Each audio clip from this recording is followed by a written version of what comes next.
you always want to outwork your potential. You know, as hard as you believe you can work harder than that. I had a summer where I played basketball when I was like 10 or 11 years old, and here I come playing and I don't score 1 point the entire summer. Really? Not one. If you got to get up every single morning and remind yourself how hard you need to work, you probably need to choose a different profession. Need motivation? Watch a Top 10 with Believe Nation. What's up, Believe Nation? It's Evan. I believe in you, and this channel is designed to be a part of your daily success routine. So let's get your motivation to a 10 and get you believing in you. Grab a snack and chew on today's lessons from a man who went from being a terrible basketball player at age 10 and not being able to score a single point in the summer league to becoming one of the greatest NBA basketball players of all time and winning 5 NBA championships. He's Kobe Bryant. And here's my take on his top 10 rules of success, volume 3.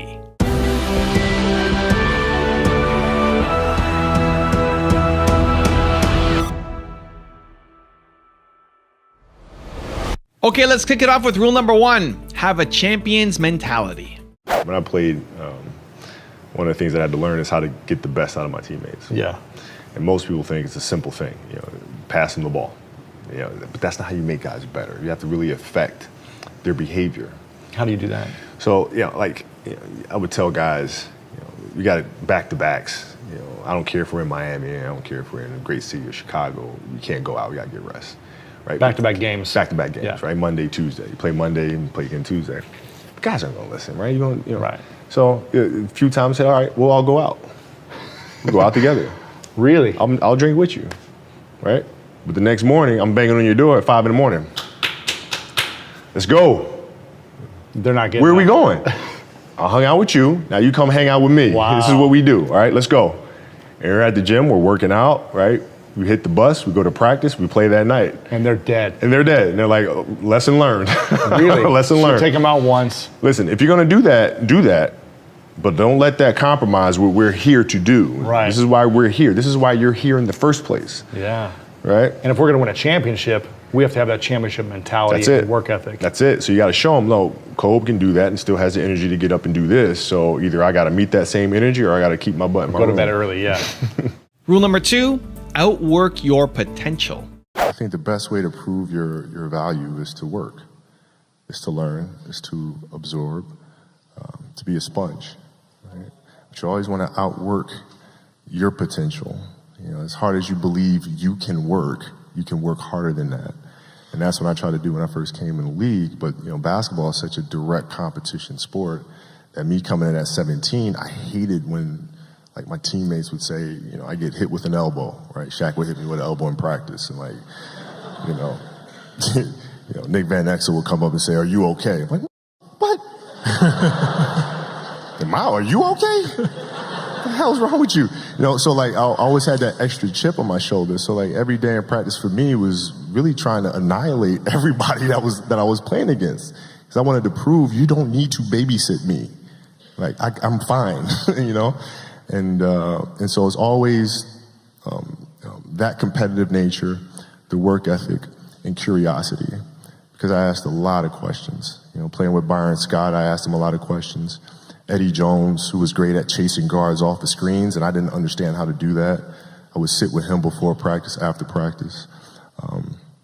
Magic, James Worthy, Kurt Rambis, Kareem Abdul, all the Laker greats. I would always sit down and just ask them questions about certain games that I studied growing up. What actually happened there? What did you feel there and why?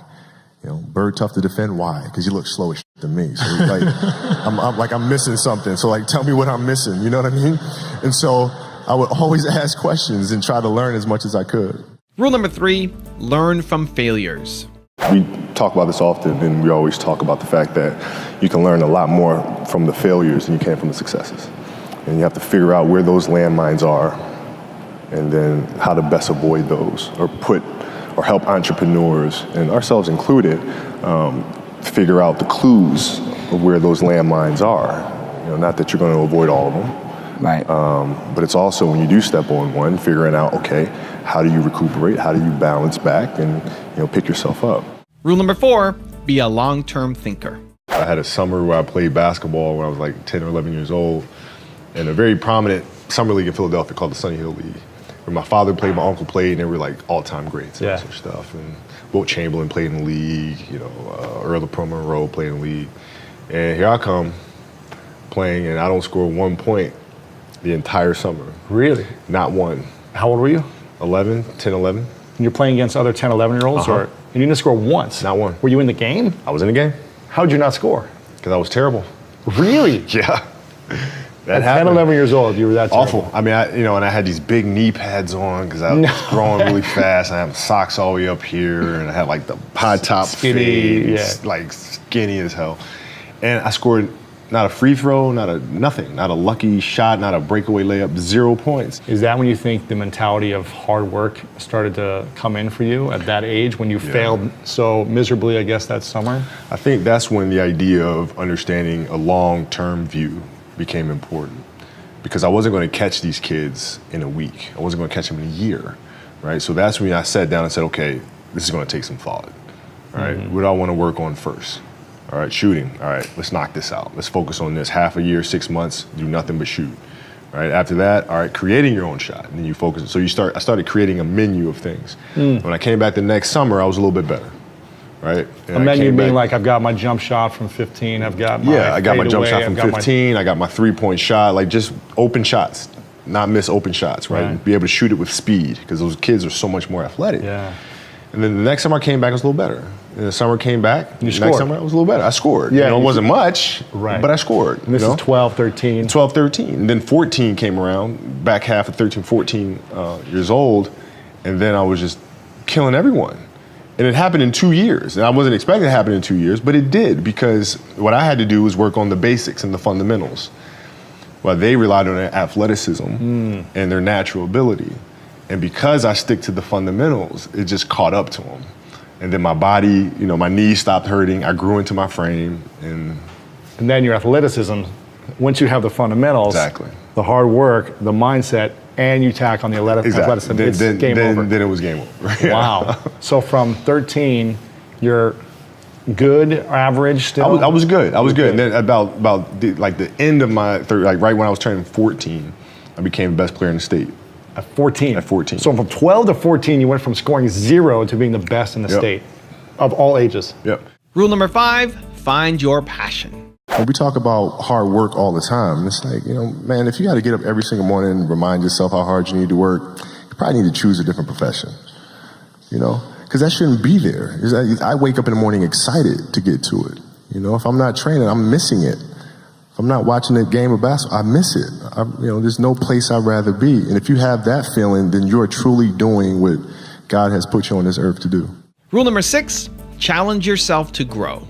You were quoted on CNBC as saying that you'd rather be remembered for your role in jump-starting tech companies than your skills on the court. Can you talk to, what's that about? I think you have to challenge yourself to evolve and to grow. And I couldn't think of a better message for athletes in particular, because it's very easy for us athletes to kind of lose ourselves and our identity by connecting who we are to what we do. And I think that's a very dangerous zone to be in, right? So it's common sense to me to be able to say, okay, the next stage I'm going after with the same intensity, the same attention to detail, the same curiosity. So of course I'd want to be better at that than I was in my previous career. That's a pretty high bar, though. You have enough energy left for that orange, I guess. We're going to find out, right? I mean, that's the thing. You go for it, and you do all you can. You learn as much as you can. You continue to try. You continue to improve. You continue to evolve. And then you can see where you are, right? 20 years from now, I can look in the mirror and say I gave it my best shot, and we did the best we could, and see where we end up. Rule number 7, keep going. There's a quote from one of my English teachers at Lower Merion named Mr. Fisk. He had a great quote that said, "Rest at the end, not in the middle." And that's something I always live by. I'm not going to rest now. I'm going to keep on pushing now. There are a lot of answers that I don't have, even questions that I don't have. But I'm just going to keep going. I'm just going to keep going, and I'll figure these things out as we go, right? And you just continue to build that way. So I try to live by that all the time. Rest at the end. Rest at the end. Rule number 8, protect your dreams. Dreams they should be pure. And I think a lot of times, when we're born into this world, we actually wind up going backwards. And it seems like the more we mature, the more responsible our dreams become. And the more governors we put on ourselves and our ability to dream and to reimagine. And it's always a fight for us parents and for you guys to make sure that your dreams always stay pure. And so it's not a matter of pushing beyond your limitations or expectations. It's really a matter of protecting your dreams, protecting your imagination. That's really the key. And when you do that, then the world just seems limitless. Rule number 9, be driven.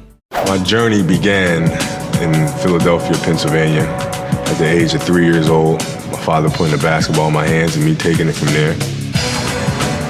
Basketball was in Kobe's blood. His dad is Joe Jellybean Bryant. He played 8 years in the NBA before uprooting his family to take his career overseas. As I grew older, we moved to Italy. While Joe was getting used to playing in Europe, his son was also making an adjustment. In Italy, not many kids were perfecting a jump shot, but Kobe Bryant was. Soccer was a big sport, so they had goalposts underneath the baskets on concrete courts where kids used to play soccer all day, and I would be one of them. And then after soccer, I'd stay there for another 3, 4, 5 hours just playing basketball. It was a different country with a different language. Even though he had his family, he was essentially alone. So Kobe looked inward and developed the relentless drive to work on his game. When his family moved back to Philadelphia, that time spent alone on the court paid off, as Kobe announced his arrival to the basketball world. He was the top high school player in the country, breaking Wilt Chamberlain's scoring records, becoming a celebrity at 16.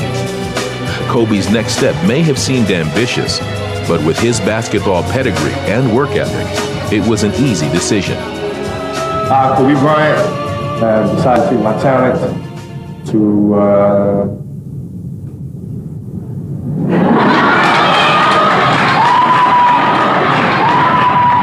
talent to the NBA.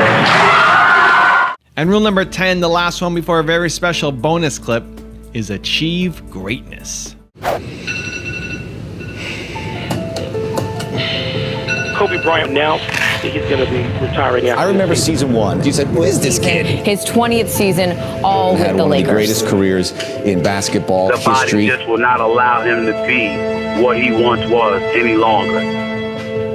No one understands what it takes to be great. The force that drives you to do what others don't. The sacrifices made, all with one purpose in mind.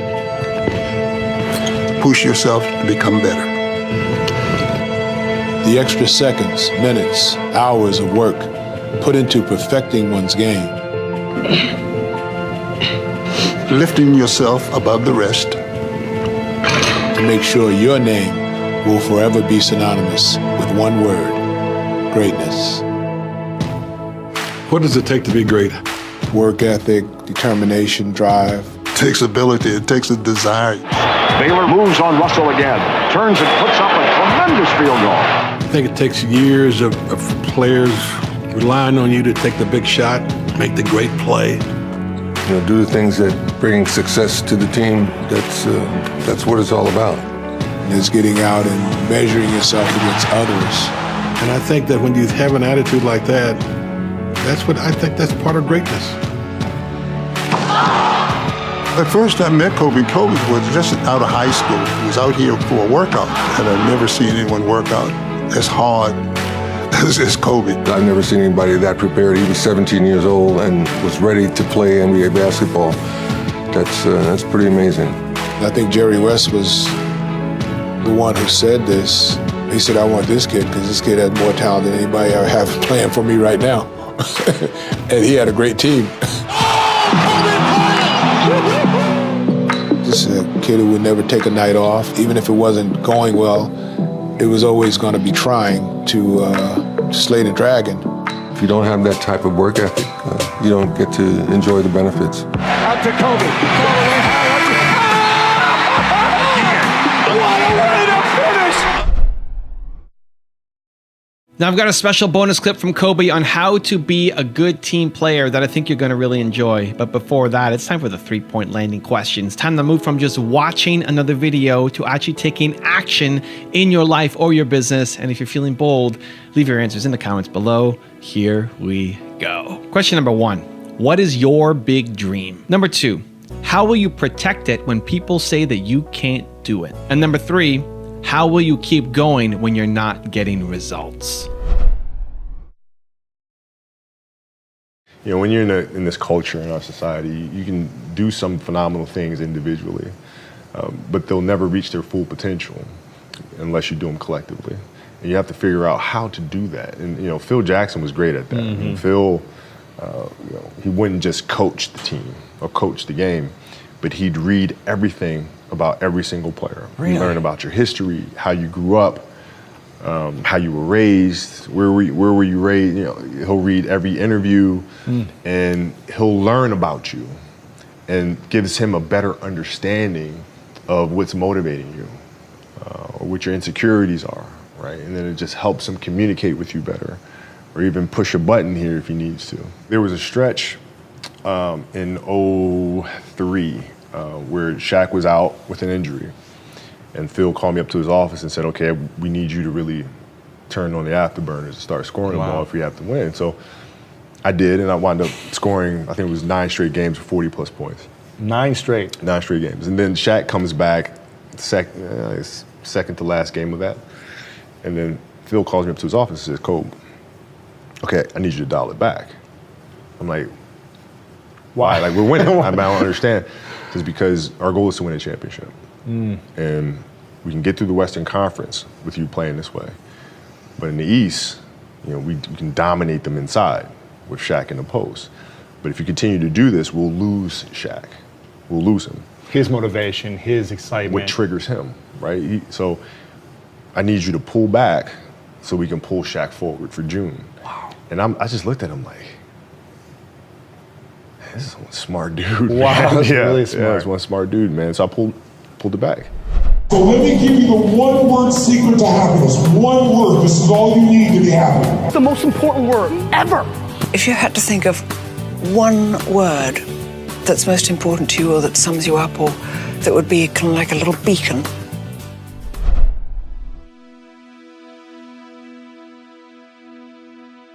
If you want more Kobe, check out the first top 10 video I did on him. The link is right there next to me. I think you'll enjoy it. Continue to believe, and I'll see you there. We have to make as people, as individuals, if you want to be great at something, you have to make inherent sacrifices that come along with that. Family time,